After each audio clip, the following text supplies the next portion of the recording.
Good evening, everybody. Today is the 5th of November, as according to the proper calendar. I'm Rida Lazare. Welcome to Voices of British Orthodoxy.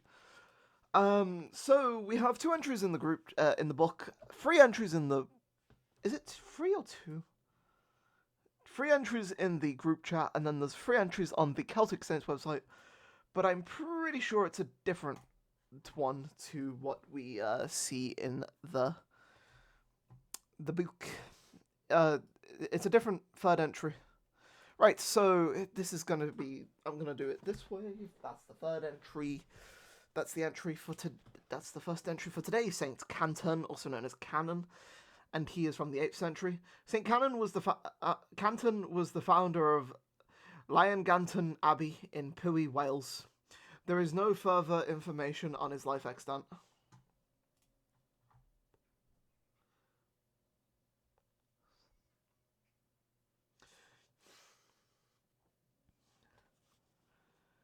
Uh, Saint Canton Canon, founder of Llanganton in Powys, in Wales, 8th century, is in brackets, is the group chat entry.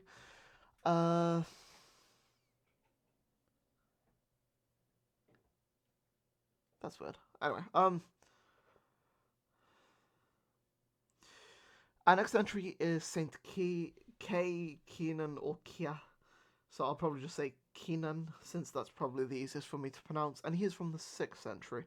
St. Keenan is known to us through the 7th century presses of the now lost Latin hagiography, and from an incomplete 6th century Cornish language play that was lost until 2000. The play is now in the collection of the National Library of Wales, hence any details of his life should be viewed with skepticism.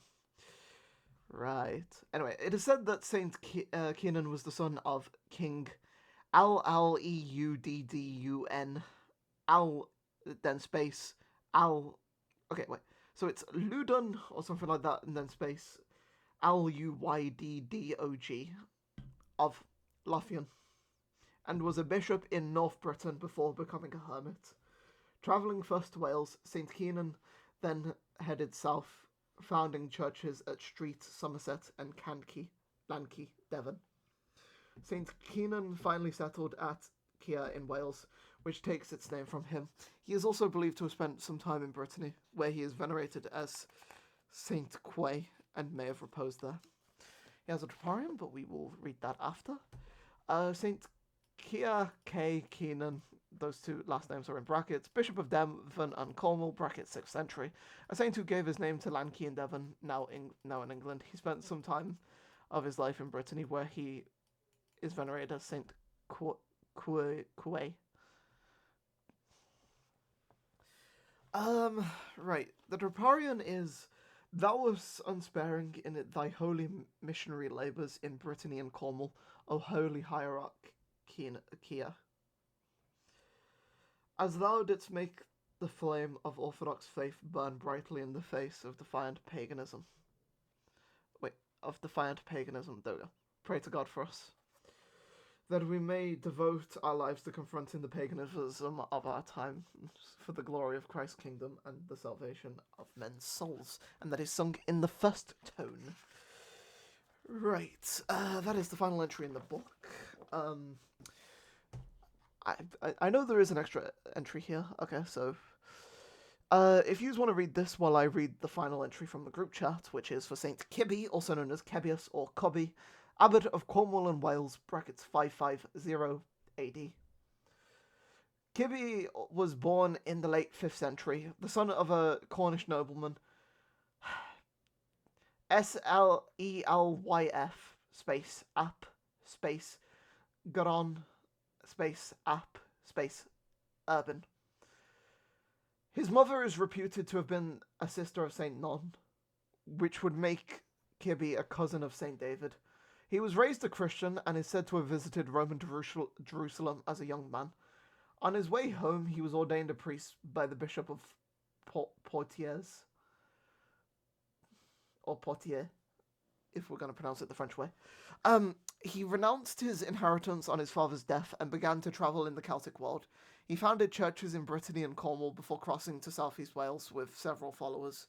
Churches were established at Langybywisk, Langybi Linething AR Linething WYSG, and LLANDDYFRWYR line YN line EDILIGION in Gwent. From there, Kebby may have travelled to Ireland before returning to Wales. Given land by King Melgwyn of Gwynedd, Kebby established a monastery at Caer Giby, Holyhead, at Yinsgiby, which is Holy Island, I guess is the translation, because that's what follows it in brackets, in Anglesey. He became a friend of Saint Cyril, who had a monastic settlement on the opposite side of Anglesey.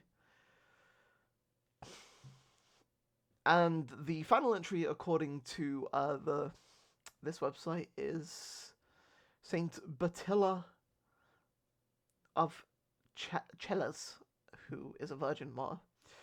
I don't read the entries from here, but for those of you that did, I hope you enjoyed that entry. May those saints intercede for us before the righteous judge.